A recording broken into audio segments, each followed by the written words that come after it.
Maaf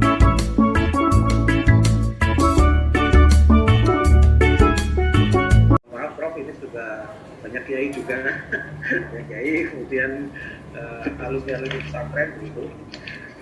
Ini ternyata sebagian besar itu ayat yang digunakan untuk jimat itu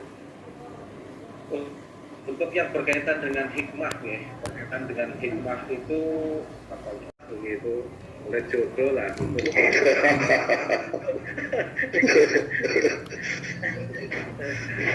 Ternyata sebagian besar itu ayat-ayat yang mutasyabihat gitu. Jadi ayat-ayat mutasyabihat biasanya apa ya nggak bisa kita nggak bisa, ya hanya Allah yang ngerti artinya begitu. Sumum Innama amruhu. Kalau surat Nur begitu kemudian Ada payah. Payah. kemudian ada juga yang banyak juga dipakai itu ayat untuk perdagangan atau penglaris lah. dan saya kira yang pasti pas pilkada kemarin ya pakai jimat itu ya. Oh ya, itu otomatis itu. Dan ini juga menarik, Prof. Pilkada kemarin malam coblosan itu dua kubu itu semuanya istighosa semua, Prof.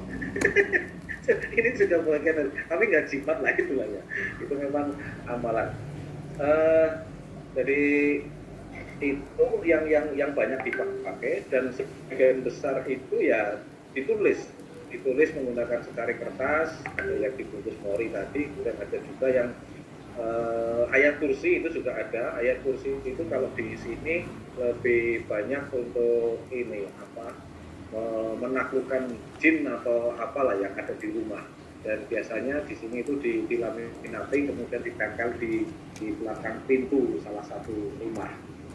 Itu yang banyak dijumpai di Kabupaten Purbalingga, dan ya ini hampir semuanya dari para kiai yang ada.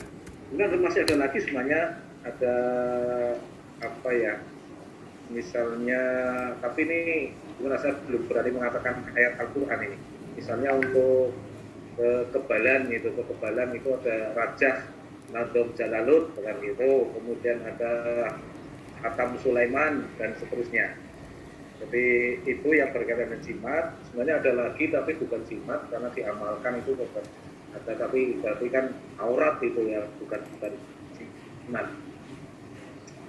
Mungkin itu Prof yang sementara bisa kami informasikan. Mohon maaf, kami belum bisa menulis secara urut ini. Ya baru data-data seperti itulah yang bisa kami sampaikan di kesempatan ini.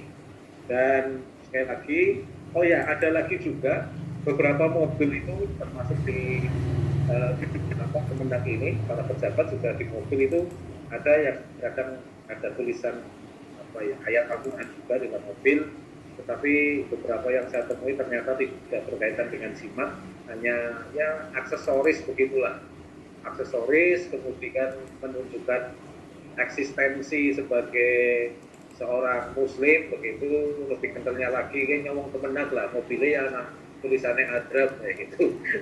Kemudian tetapi ada yang menarik itu di beberapa teman-teman apa ormas kepemudaan, tetapi di luar Islam malah sebenarnya itu ada juga yang menggunakan jimat di tato begitu. Saya sih nggak yakin betul itu ngakunya jimat, tetapi saya nggak yakin betul lah itu sebagai sebuah jimat. Mungkin ya hanya untuk apa ya, biar keren mungkin begitu saja. Karena saya tanya dari mana begitu, ternyata juga tidak bisa memberikan jawaban. Kalau yang jimat jelas kan memang jelas ini dari Pak Kiai Riko, Pak Sarif, dari sana dan sebagainya.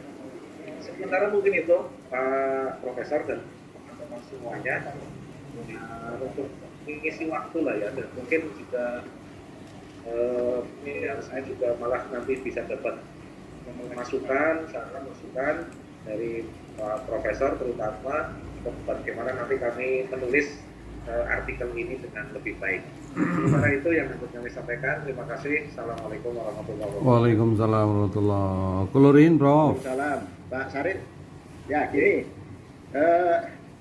saya jadi ingat tahun juga lama sih, tahun 2007 atau 2006 ya, saat saya bekerja di Lembaga Riset Kerajaan Belanda di Wassenaar, di namanya Netherlands Institute for Advanced Study in the Humanities and Social Sciences, di lembaga riset kerajaan untuk ilmu sosial dan humaniora.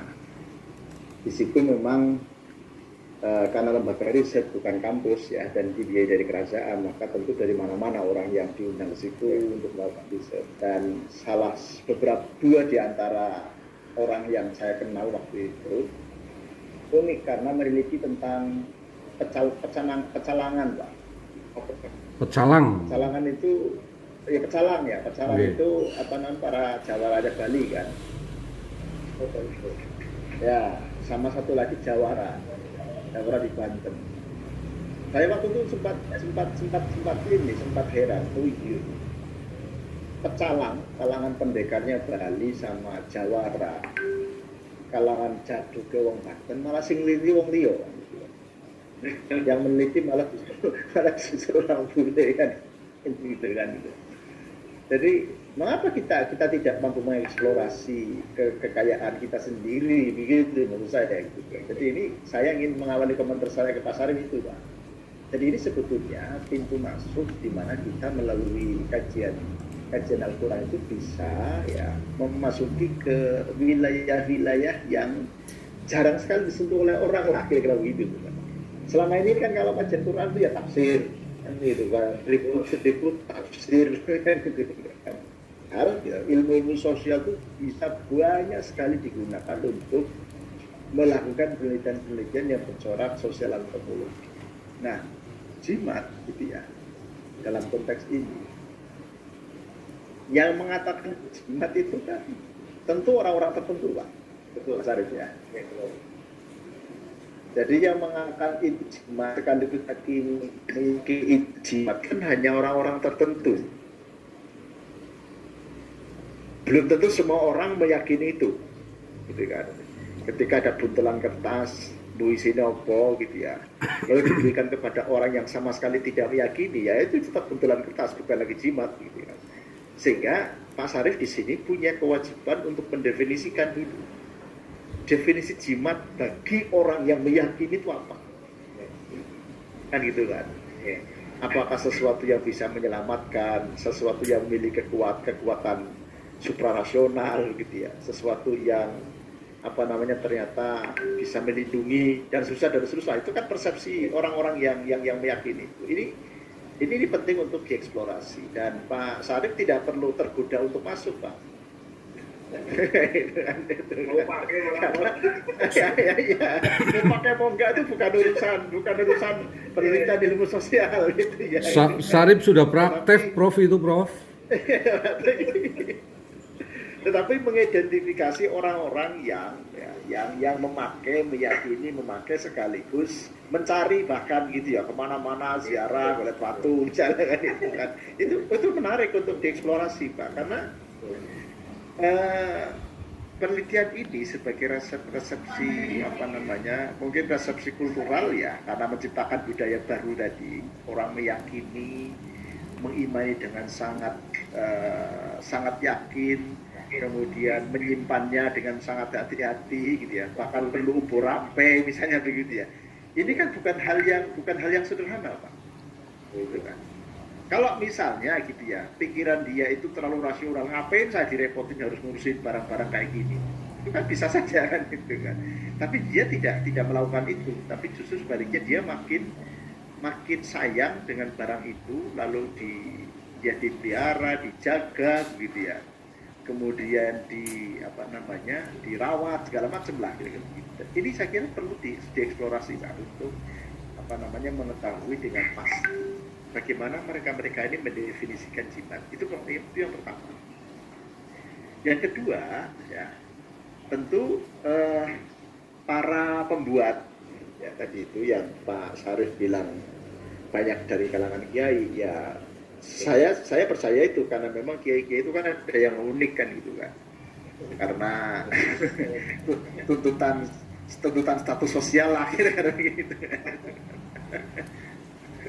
Jadi perlu juga melakukan pendalaman informasi gitu ya. Ketika seorang kiai misalnya lalu menulis raja misalnya ya, saya yakin ada rujukannya Pak Sarif. Nggak mungkin dia menciptakan raja sendiri. Saya tidak yakin itu karena ilmu begitu juga punya sanad kira-kira gitu kan. Jadi kalau saya telusuri ya, yang paling paling rendah itu yang mujarrobat lah kira-kira, tapi yang tinggi levelnya itu ada Manba Usulul Hikmah sama Syamsul Ma'arif itu nama kitabnya itu kan. Dan itu tidak semua pesantren mengajarkan itu. Hanya pesantren-pesantren khusus yang mengajarkan itu karena tentu ada laku, ada tirakat dan macam-macam. Oleh karena itu sekarang bagaimana persepsi para pembuat raja ya, para penulis raja, para pembuat benda yang tadi kemudian disakralkan oleh user, oleh para pengguna, ini juga penting. Nah, dari situ kemudian tahapan berikutnya ya, jenengan menggali dari manjur dan tidaknya, kira-kira gitu kan. Gali dari mana Prof? Nah, misalnya ada manjur dan tidaknya. Oh.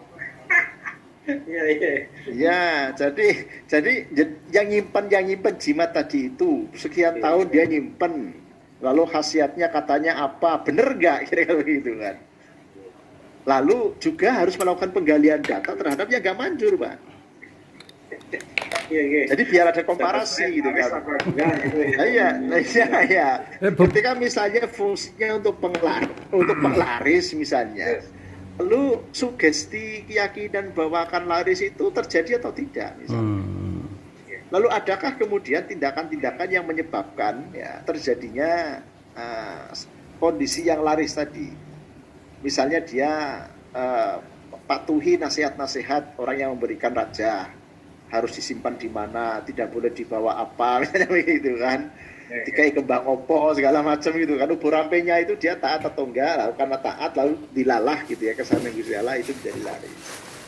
Sebaliknya yang tidak berguna gitu ya, beli mahal-mahal tapi nggak ada gunanya, itu kenapa misalnya gitu. Jadi lagi-lagi perspektif itu dikembangkan sedemikian rupa untuk bisa menghasilkan satu data gitu ya.